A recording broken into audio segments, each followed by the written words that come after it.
Hello, it's the Curious Love back with another review, and today we are going to be discussing Season 7, Episode 2, Stormborn. As always, I start out by talking about what I think is the least important, or the plot lines that moved forward the least, and then we make our way up to what I believe was the most important, or the plot lines that have moved forward the most. And just real quick before we get into those plot lines, I wanted to discuss something that happened in the intro. In the intro, there is the ice that is next to the wall. I'm honestly not sure if it showed up in the premiere. I just started seeing it online this week, but there's ice next to the wall, so it sort of negates the wall completely. So last week I was talking a lot about, will the wall come down because of the mark that the Night King gave Bran, and all these different theories, but I honestly don't think that's going to matter, and that's true George R.R. Martin fashion, that he's just going to totally blow out of the water any sort of theories that we've been having and just be like, it's a way simpler answer than that. We're gonna have the White Walkers and the Whites just go around the wall. Like, why not? But that small little tidbit aside, let's go ahead and take a look at King's Landing. Last week I was sort of ragging on King's Landing a little bit. It's not because I don't think that things aren't going to happen there, but it did have some pretty cool stuff in it, but there were so many things happening this episode that this just had to take the bottom spot. We had Dany being badmouthed by Cersei. Personally, I think Cersei's being very smart. She's playing to things that are true about Dany. Dany brought over a Dothraki horde.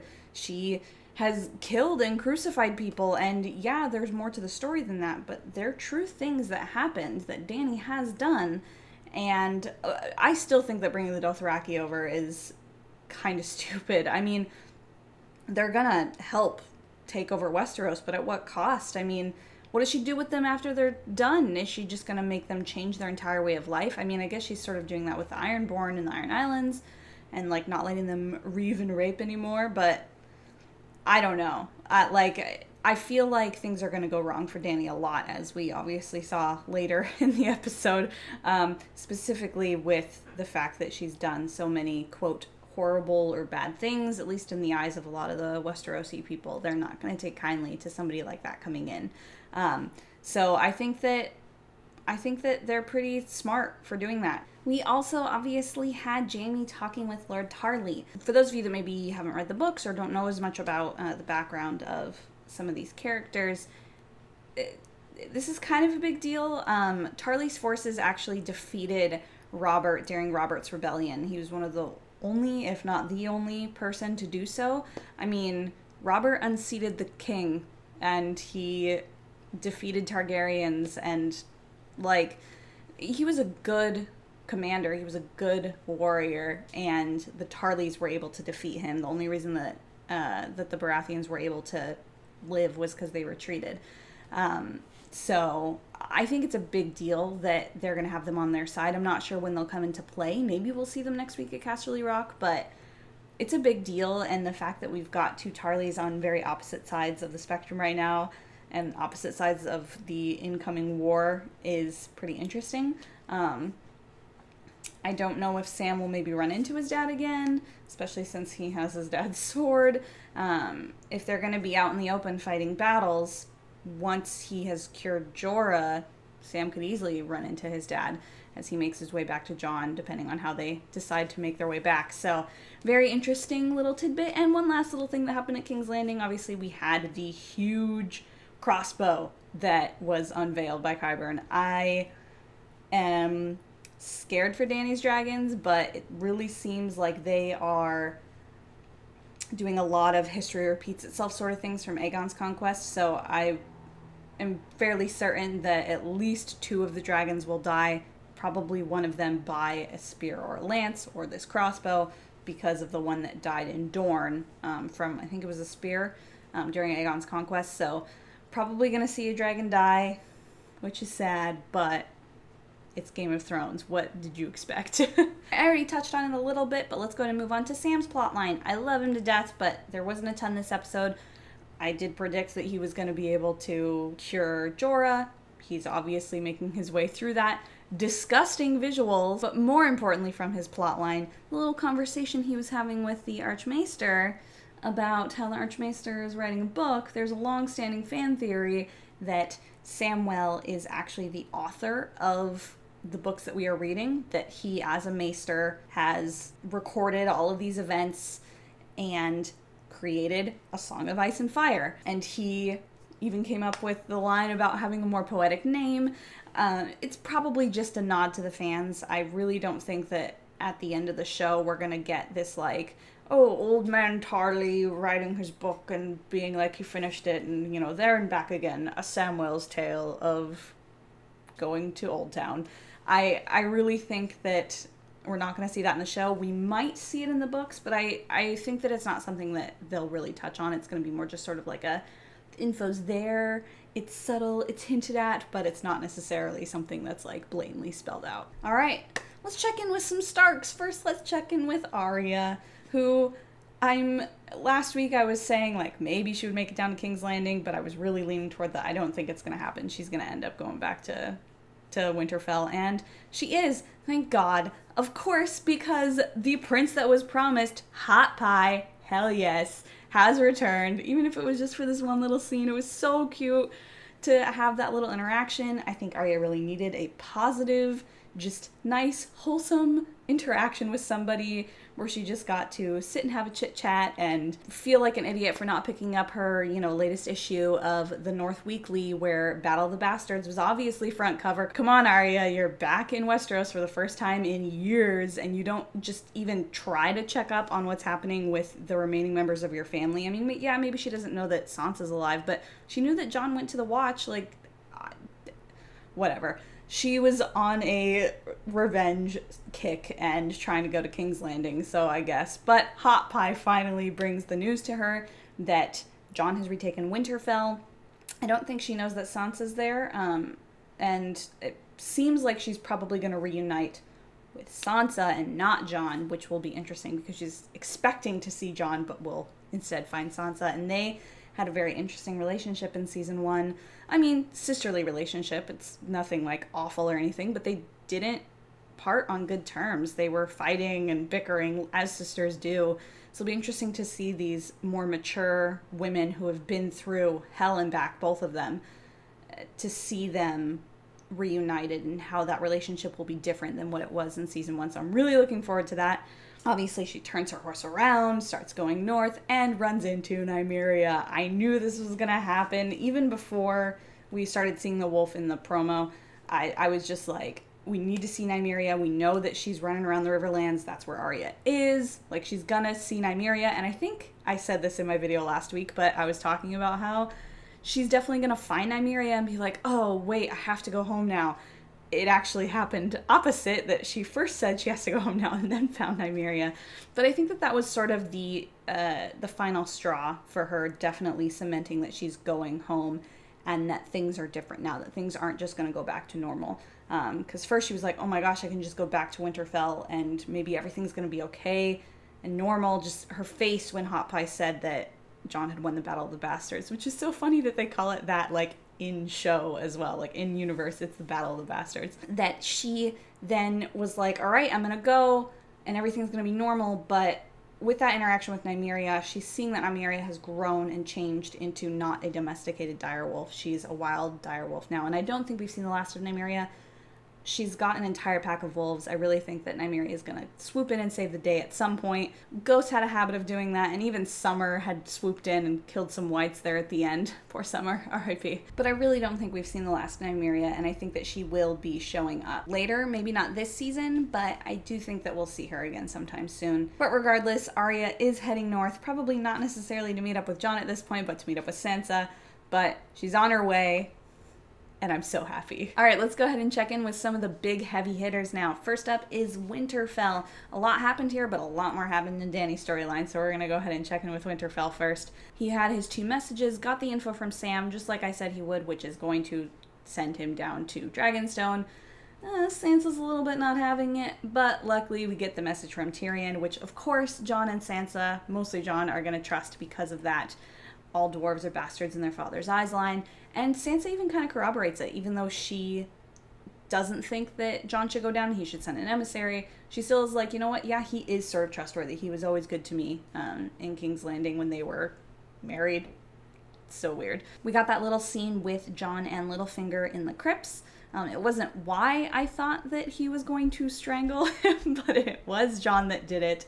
Kind of just standing up for his sister's honor. But honestly, I don't think Sansa needs it. I think she's a badass in her own right, and she has a badass bodyguard in Brienne, and I think that Sansa really sees through Littlefinger. I think that the other shoe is going to drop, and at some point, someone is going to give them the info that Littlefinger was instrumental in betraying their father, and I really think that that's going to be the thing that brings that all together, and he's going to get executed. I don't think Littlefinger is going to survive this season, and if he does survive the season, there's no way he is surviving, like, the entire show. Like, he's dead. He's done too much, he's been too conniving, and his motives have been selfish. Unlike Varys, who has, he's had his moments where, it's certainly self-preservation at his core. I think he has been trying to restore the realm, and it's all for the realm, blah, blah, blah. I mean, you can take that with a grain of salt if you want, but I do think that if we were to compare the two, Littlefinger's going to die and Varys is going to live at the end of this. And one more thing on Winterfell before we move on to the big meat of this episode.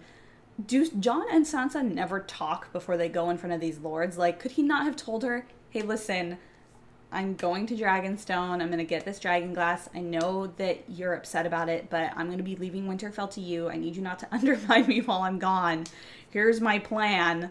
I mean, maybe because Sansa's, like, always questioning his decisions or whatever, he didn't want to do that beforehand, but, like, that's good. Rulers listen to their advisors, and Sansa wants the best for the North, just like Jon does, even if they have different opinions, and Jon needs to trust that.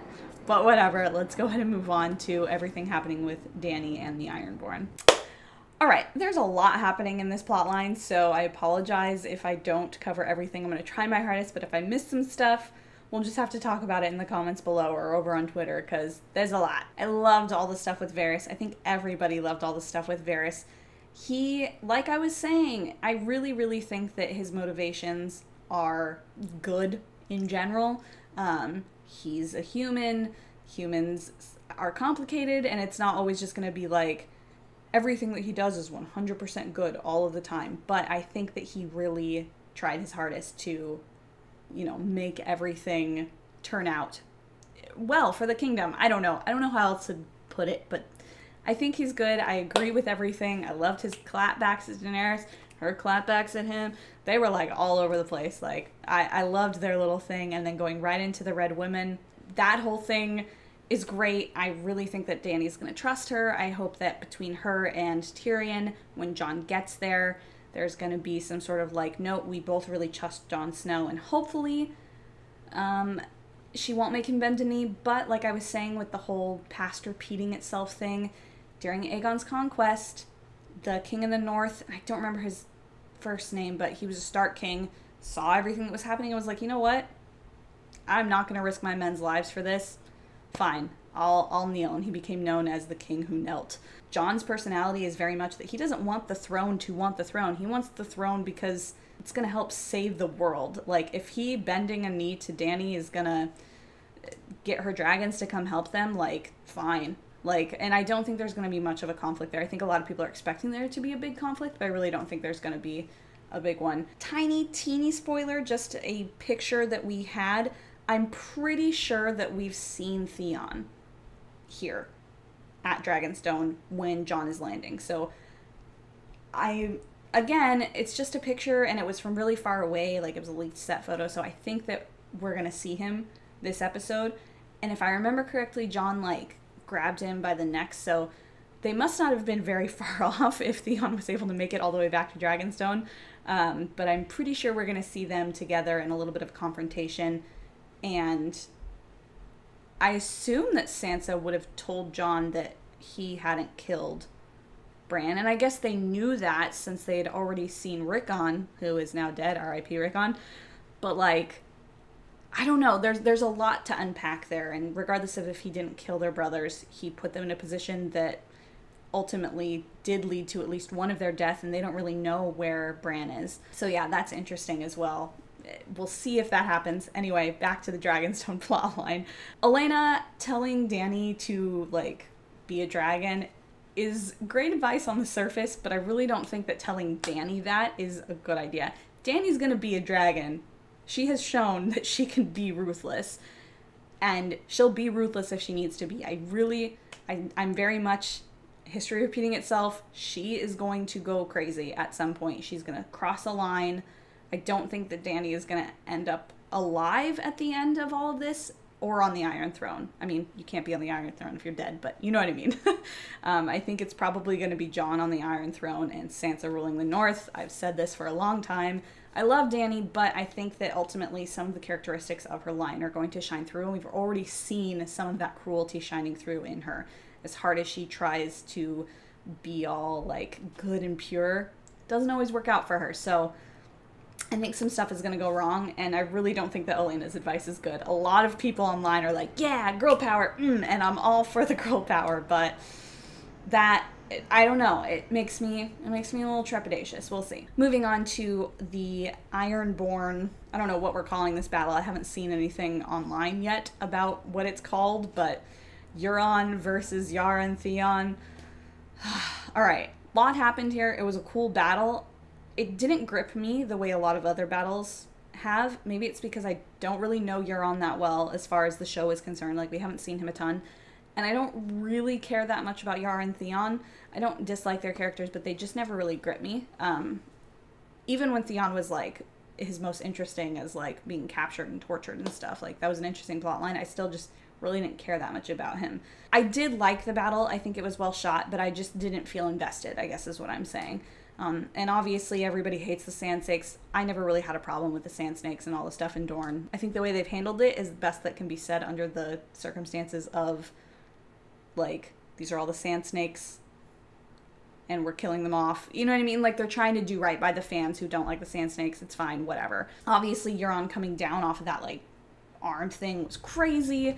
The most important thing that happened is that Yara and Arya are captured and being taken back to Cersei. We even see that in the promo for next week. And Theon jumped ship, literally. Everybody's really mad at Theon. I am not very mad at Theon. He's been through hell and back. He's been through a lot of shit.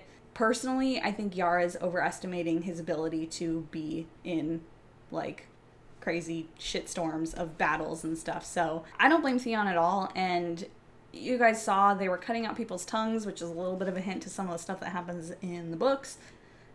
With Euron always cutting people's tongues out.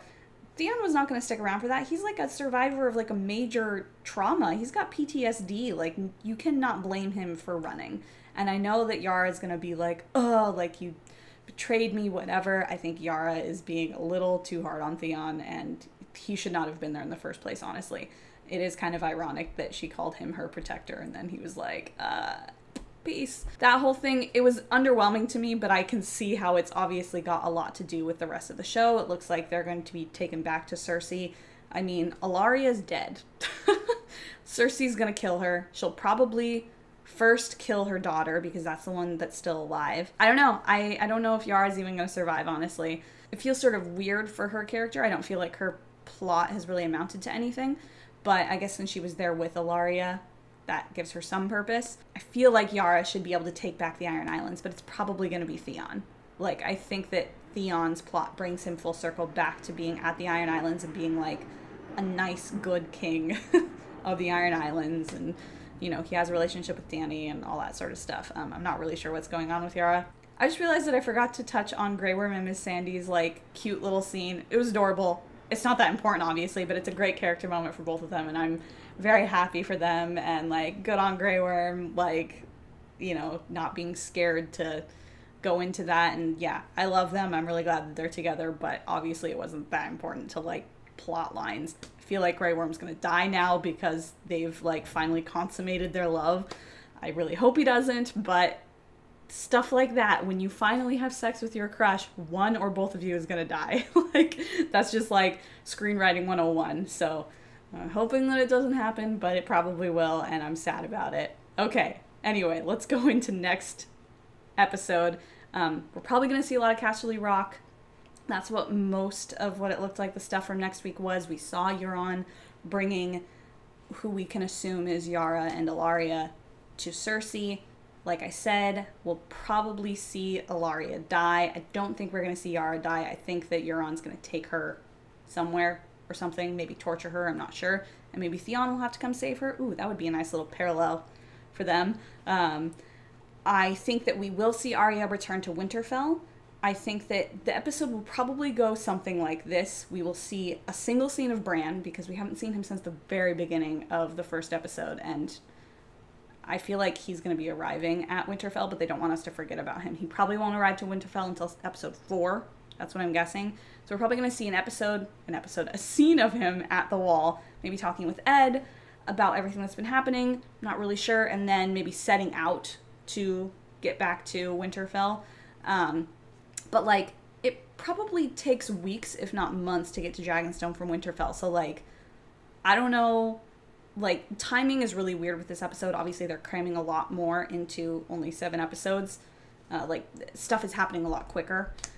So timelines seem sort of weird to me, which is why I'm really thinking that we're going to see Bran. We have to have a reason why he hasn't arrived at Winterfell yet, and I don't think it's going to happen next episode. I think we will see Arya arrive, and to her surprise, she will see Sansa and not Jon. I think that's going to be a very interesting reunion. I think that most of the episode is going to be the Battle of Casterly Rock. I really think Grey Worm's going to die. I hope he doesn't. Like, please, next week, I am not talking about how sad I am that Grey Worm is dead, but I do think he's going to die. At some point, we'll see some stuff with King's Landing, and I think the episode will actually end with Jon arriving at Dragonstone. I'm not sure if we will actually see all this stuff at Dragonstone or just Jon arriving and that's it. I feel like that will create the illusion of how long it takes to get to Dragonstone from Winterfell, that, like, all of this stuff has happened while Jon has been traveling, and then he arrives, and then the next episode. I could be completely wrong, but that's how I feel things are going to go. So we might not even actually see the whole Theon-Jon confrontation that I'm sort of predicting from that set photo. But yeah, that's what I'm thinking for next episode. Those are my thoughts on the episode as a whole. Let me know what you guys think. I love making these videos, and even if nobody watches them, I would still make them because Game of Thrones is the best, and I'm freaking out. I'm loving this season so far. Can't wait to see where else everything goes. I will talk to you guys next week. But in the meantime, let's chat in the comments below, and on Twitter. I'll see you guys soon. Bye! P.S. Something weird is happening with my lighting during this entire episode, and I tried fixing it many times. I'm sorry. It keeps, like, flashing between, like, this, like, pink rosy color and, like, you can see it. It's happening right now. I'm, like, looking at it. So, I don't know. I'm so sorry. Hopefully I will get it under control by next week, but I just really needed to record this because my son is sleeping, and I don't have a ton of time to do all this. Anyways, okay. Addendum over. Bye.